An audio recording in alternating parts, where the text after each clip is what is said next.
Good afternoon, ladies and gentlemen. My name is Putri, and on the behalf of the Australian Council of Educational Research Indonesia, the Indonesian Educational Evaluation Association, and the Indonesian Psychometric Association, we would like to thank you all for your participation in today's webinar, Between Summative and Diagnostic Educational Assessment, the Benefit of Improving the Quality of Education.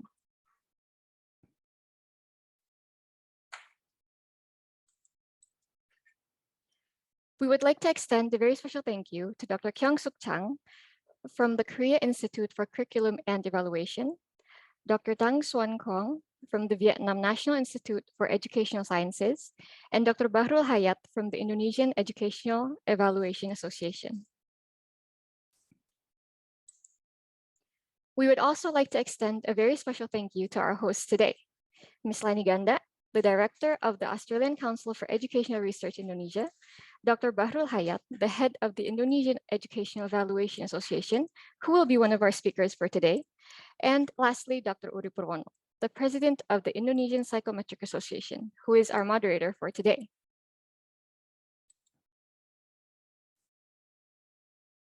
This webinar is a part of the knowledge sharing series to welcome our international conference in Bali in October 2022, the International Conference on Assessment and Learning, also known as ICAL, with Jeff Masters, John Haddy, and Andreas Schleicher as keynote speakers. With a shared mutual interest in advancing assessment to improve teaching and learning, all three initiators of ICAL regularly conduct webinars and publish various evidence-based materials, all to promote assessment and learning. Please visit the links in the chat box or scan the QR code that is displayed here on our screen to access all information about our events and also publications.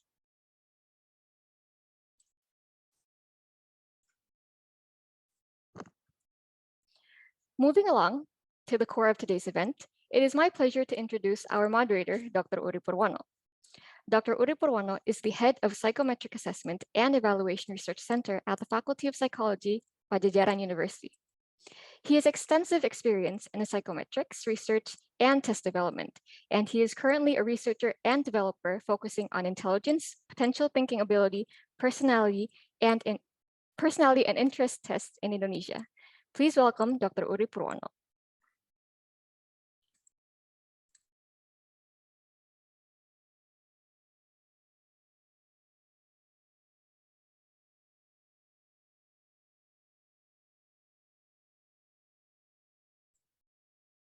Hi, good afternoon.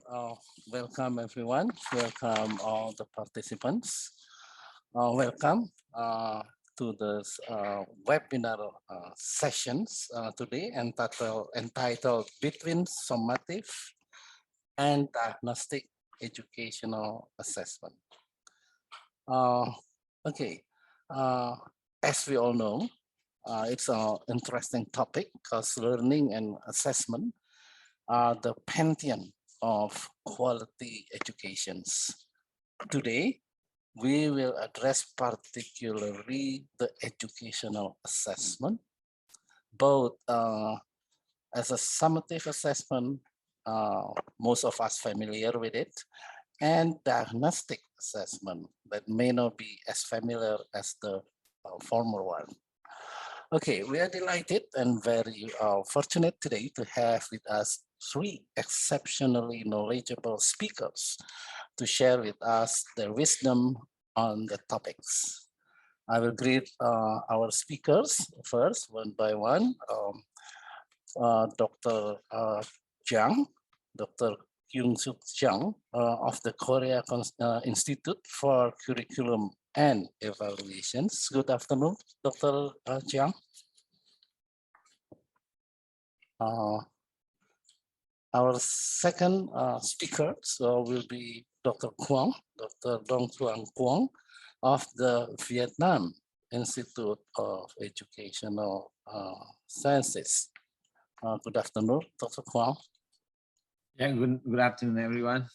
Great. I think it's the same time in Vietnam, right, as in Indonesia? Yes, now we are 1:15. I think the same time with the time Indonesian time. Okay, great. Thank you. And our third speaker will be Dr. Bahrul Hayat of the Educational Evaluation Associations of Indonesia. Good afternoon, Dr. Bahrul. Okay, we will have about 1 hour and 45 minutes for our sessions for this webinar. So I think the best way to manage it, of my proposals is one, each one of our speakers will deliver their kind of presentations. Each will have about 20 minutes maybe, and then we will move forward to question and answer. However, if you have any burning question within the presentations, you can write down your question on the chat. Start from the very beginning. We have a team here that will curate it, all the questions, because we have only about 45 minutes for the question and answers. That's, I think, the logistic of our session today. All right, now first let me introduce to you Dr. Chang. Dr. Kyungsuk Chang is a senior researcher at the Korean Institute for Curriculum and Evaluations. Education, she attained her doctoral degree from English language from University of Manchester in United Kingdom. The appointment and experience, among others, is the Vice President of Korean English Education Society, and also the head of International Cooperation divisions of the Korean Institute for Curriculum and Evaluations from 2018 2021. I have in my hand a vitae from Dr. Chang, about 18 pages. So I think if I read them all here, then we're going to use all of the time just to read this curriculum vitae. But it's really an impeccable experience that Dr. Chang had, so that we are looking forward to her presentation. Dr. Chang, please.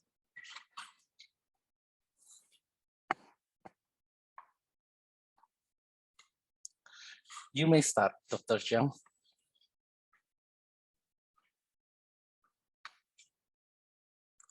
I think you are still on a mute mode.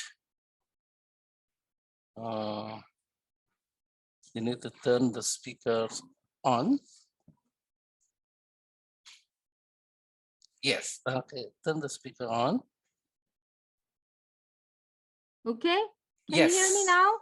Sure, great. Okay, can you see the slide and can you hear me? Crystal clear. Okay, thank you very much. And thank you very much inviting me as a speaker to share my experience with you today, and also the honor and the pleasure to share my knowledge and experience with you today to help you improve your the system. And sorry about my long CV, because due to the time limit, I just send the very, the long version of my CD. So that's me.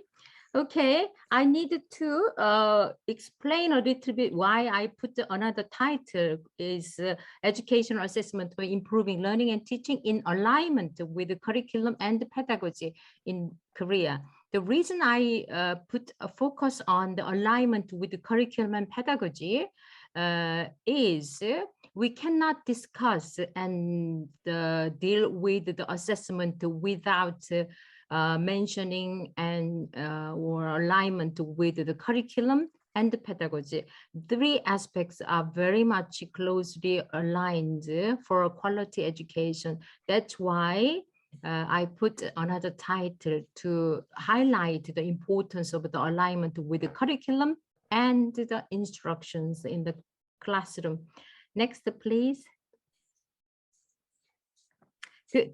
And already mentioned that the moderator mentions we are very, the limited time. So I extract 3 key issues to share today. First, I will share why the Korean government moving the current, the summative traditional assessment to the formative or in the new assessment paradigm.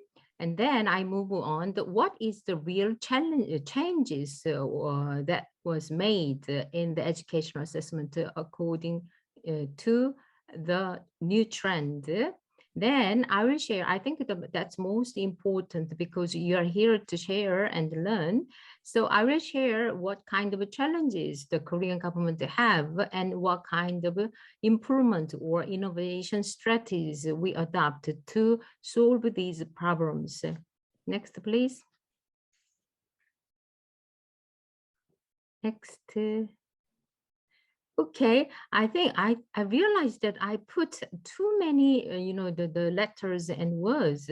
So I'm not going to read all. You can read them later on.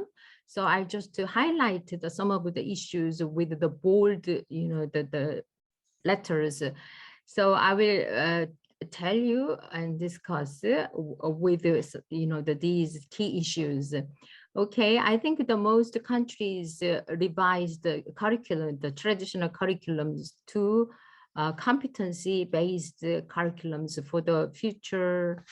Okay, yes, future education. So in Korea, in the traditional curriculums, students memorize the knowledge, and the aim of the education is knowledge acquisition. Then the assessment, the student assessment is heavily rely on the summative assessment to measure how well students do in the memorization and the students' academic the achievement. Then I think that in the summative assessment, little attention has been paid to the learning processes to diagnose students' weaknesses and strengths to support their learning.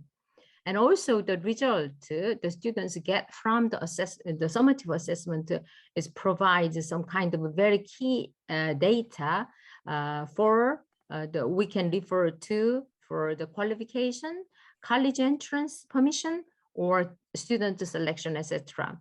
So in Korean education system, the traditional summative assessment with on the outcome or scores has been some kind of a pressure to students because it is usually the norm referenced assessment which puts students in order. That means who got the highest score and who got the worst score. So that kind of the assessment, student assessment system gave students a lot of pressure to get the better scores in the summative assessment.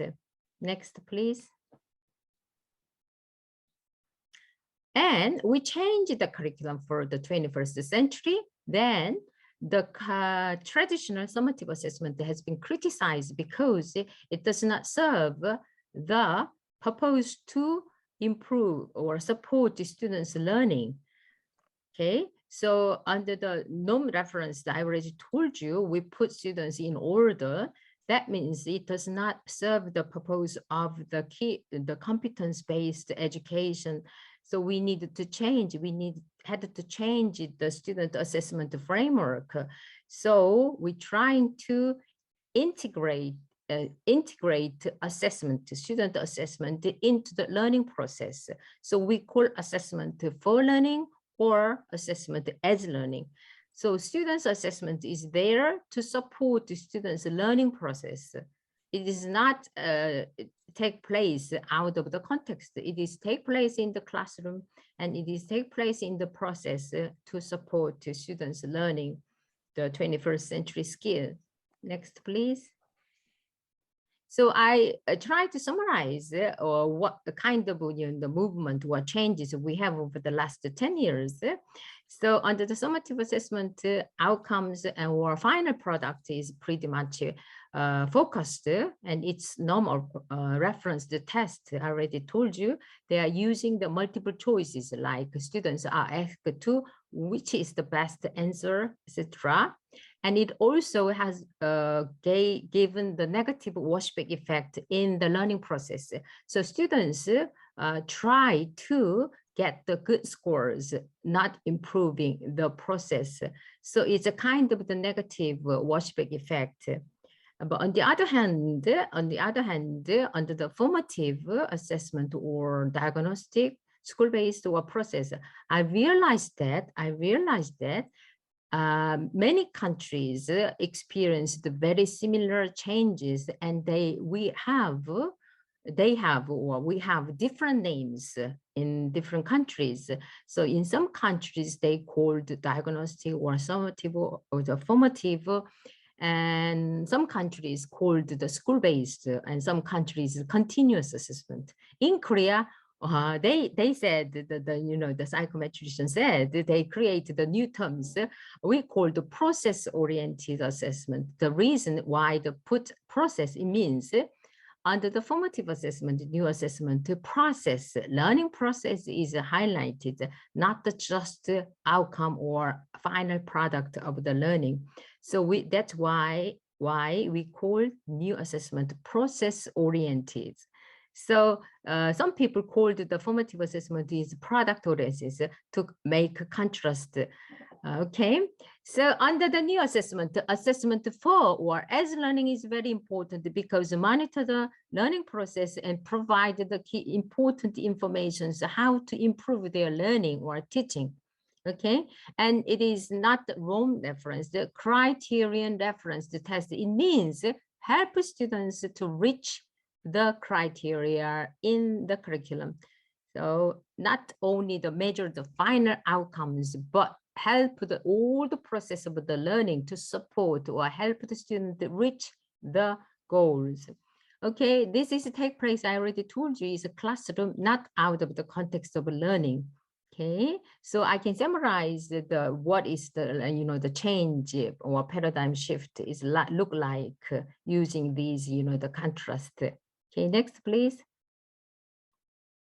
Okay, and I think so many of you wonder what is the real change when made in the educational assessment after these changes.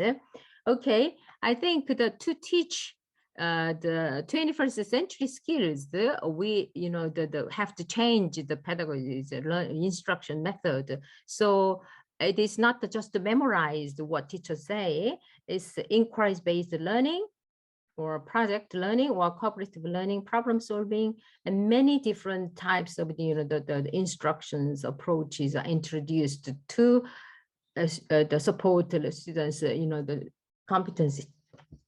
And also it's I think the aligned with the changes in the pedagogy, also the performance assessment is a part of the formative assessment. New approach has been introduced to improve students the learning. So under with the performance assessment, students is not just using the knowledge, but they are using the knowledge and skills to solve the problems and perform the given task.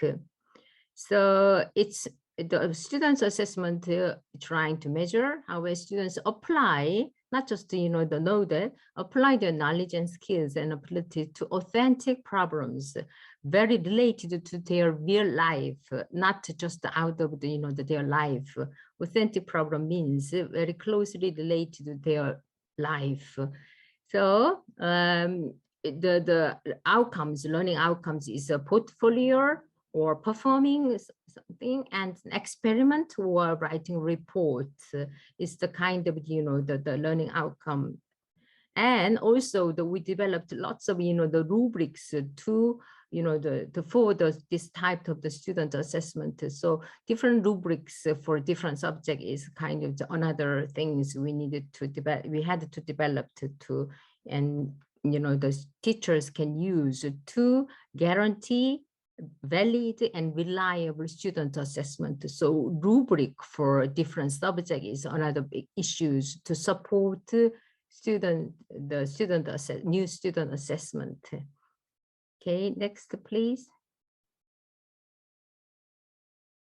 Okay, next change is I think already I emphasized everything is really curriculum based. The curriculum is competencies or skills, and the pedagogy is change. A lot of inquiries, communication, collaboration.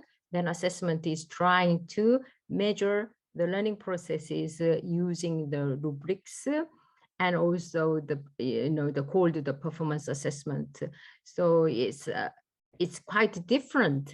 It's quite different from the summative assessment using the multiple choices usually, or paper and pencil test, and it takes place end of the learning. On the other hand, this formative assessment is take place in the whole process of learning. Another difference is in the new assessment, the students are encouraged to take part in the assessment process using the self-assessment or peer assessments. So they are invited to engage in the assessment process to reflect on their learning processes, and then they, the self-critical and the reflections on their learning, or observe the other, the students' learning, and then they reflect back on their learning. So it's not whole, but partially is take place, which is very important. So we had lots of learner trainings to support the students, the participation in the assessment process. Okay, so help them to take responsibility to their own learning, to be a self-directed learner, during the engaging in the assessment process. Okay, next, please. Okay, I think I put to make it very clear, assessment should be aligned, integrated with the curriculum and pedagogy. Otherwise, there is no way to implement new systems in an effective way in the practice. So I'm trying to depict how important those three aspects should be aligned. Okay, next, please. And then last but most important thing is how to make a very effective implementation in practice by teachers. So I think, the Korea is not the exception. We have also the huge gaps between the policy and the practice. And I think that one of the key issues to bridge the gap was teacher capacity for new system, and also the existing and the college entrance examination system. And another one is the shortage of the resources. Three, the features are the challenges we have to improve for the effective implementation of the new system. Next, please. Okay, and I think Indonesia has the same problems. Whenever the new government to introduce a new system, they say teacher is the most, the important. They have to change it. Teacher change, otherwise there will be no changes. Okay, every country has the similar problem. Why? Because teachers teach as they were taught, because they spend lots of time as a students and they have no experience of the new system. That's why the government with the new policy have problems, because teachers have no prior experience before the new system. Okay, we have to take into that the thing. And also the training method was the problem. We realized that most teacher training programs is very much theory based. Okay, famous or world class, the presenters or speaker, emphasize the input, like me, emphasize the importance of the the new system. and they deliver the message to direct the uni way in one way from the trainer to trainees. Trainees just listen, and then the trainer transmits the knowledge or their expertise to trainees. There is no interaction or experiential learning. So there is no way internalize the learning, how to teach in that way, okay? And another issue was the highly competitive college entrance examination, which is very much summative and public examination, okay? This is a very important as the issue in Korea, because there is a limited the places in the prestigious university, but everybody wants to go to the prestigious college.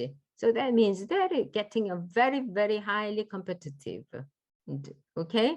Because in the labor market, they want to be the be an officer with the high salary, okay? So how they usually the companies employ the people graduated from the prestigious university. So that's why they want to get into the prestigious colleges, and the reliability is very important, because it should be reliable. Otherwise, the lots of problems. So that's another issue. That's why the Korean government try to change this college entrance examination to be the positive washback effect to the education, which is very difficult and struggling. I should not say we solved the problem. We are still in the process. Lots of problems every day. Some news coming from that there is a problems in the college entrance. Okay, so that's another problem. And also the teacher support is a problem. Okay, once the government tried to introduce this system at the beginning, the teacher support is very alive and the very enough. But by the time the goes and pass away, there is no support, so the teachers are getting lost, and then the no change or little change. That's another problem. So teachers need continuous support to make changes in the class, in schools. Next, please. Okay, I will close my talk with what kind of strategies we introduce. So we change the teacher training models using the very effective cascade model. Okay, so I put as other countries do, we introduce the TOT system and many other different the strategies from the cascade model, but we change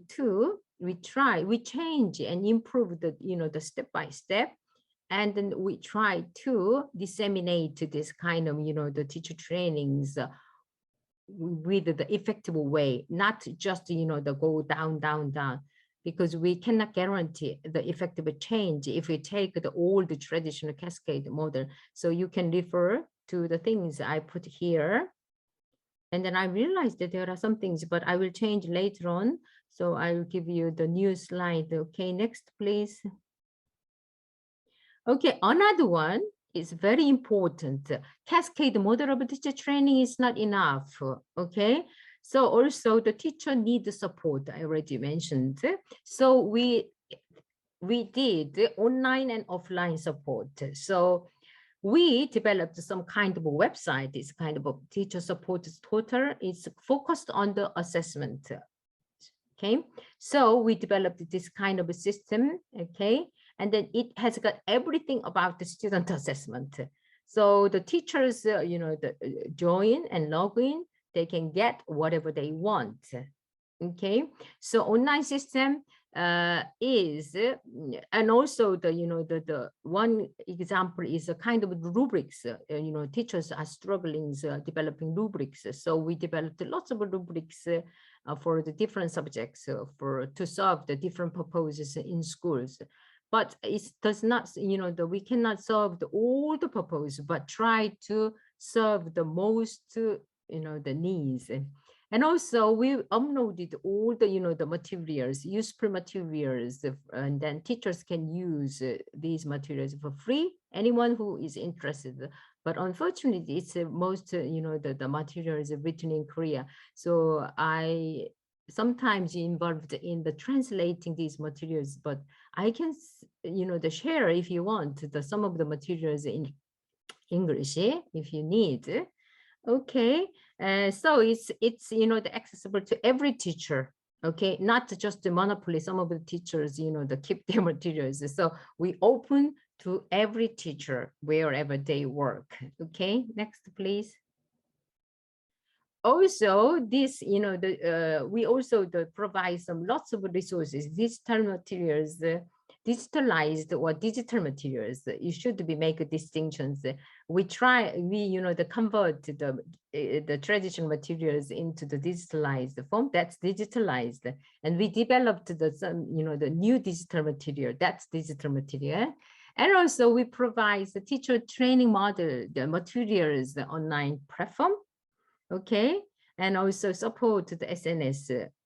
But I think the last one is very important. The key issue is a professional learning community. And then I know that I was involved in the analyzing your teacher training policy in Indonesia. And then I realized that you have the very similar system.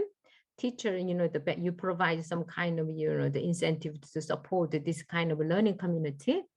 So this is a very, things I want to very proud of, and this PLC contributed to changes in Korea. This is very important.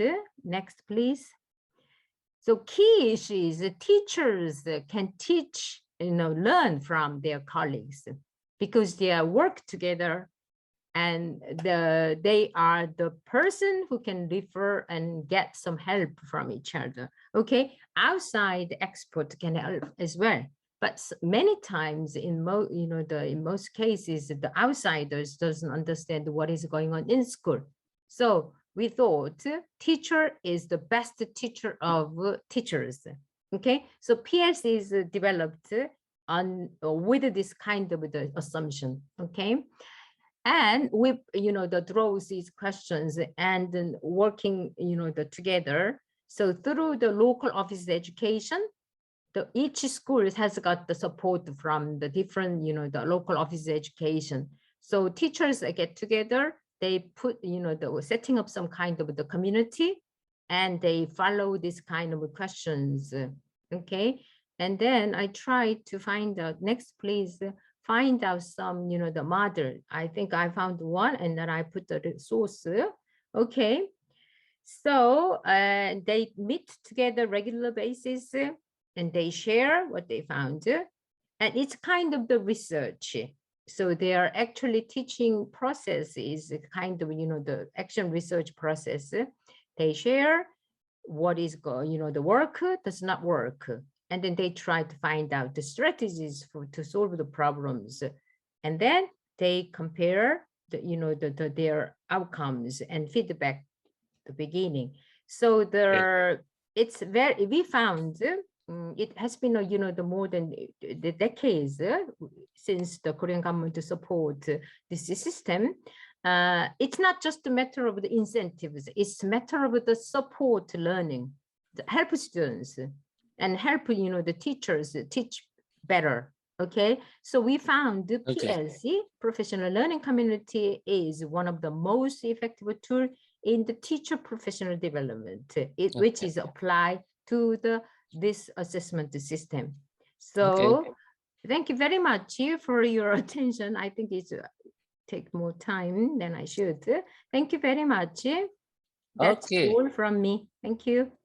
Okay, thank you, Dr. Yang. Let's give a round of applause. Maybe by you can use the reactions on your screen.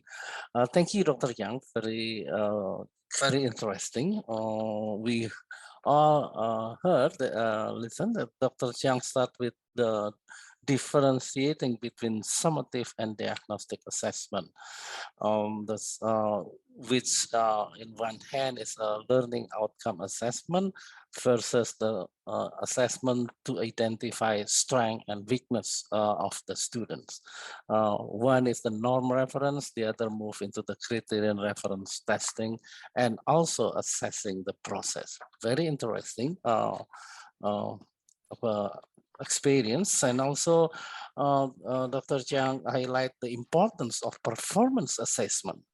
This is not just assessing the knowledge, but assessing the knowledge to solve the problem, and asking students to use the knowledge to solve a problem. It takes many forms. And also learner, this is interesting. This is moving to a direction where learner take the responsibility. It is a very interesting notions. Just like another notion for teachers, I write it down. Teachers is the best teachers for teachers. Very nice. Also, a very nice paradigm. Challenges, of course, there are some challenges, and very interestingly, that maybe we all share the same challenges, at least with Indonesia, that one of the challenges is the teachers' capacities in assessment, especially if it is a new form of assessment, that they don't have extensive training on that, and also experience is limited, so that to solve the solutions is by providing cascading model, online support, and system for performance learning community. Thank you, Dr. Chang. Very interesting presentations. We'll take this further into the question and answer. If you have questions that you want to ask now, please write it on the chat, and please also later direct or mention to which speakers to whom your question is addresses.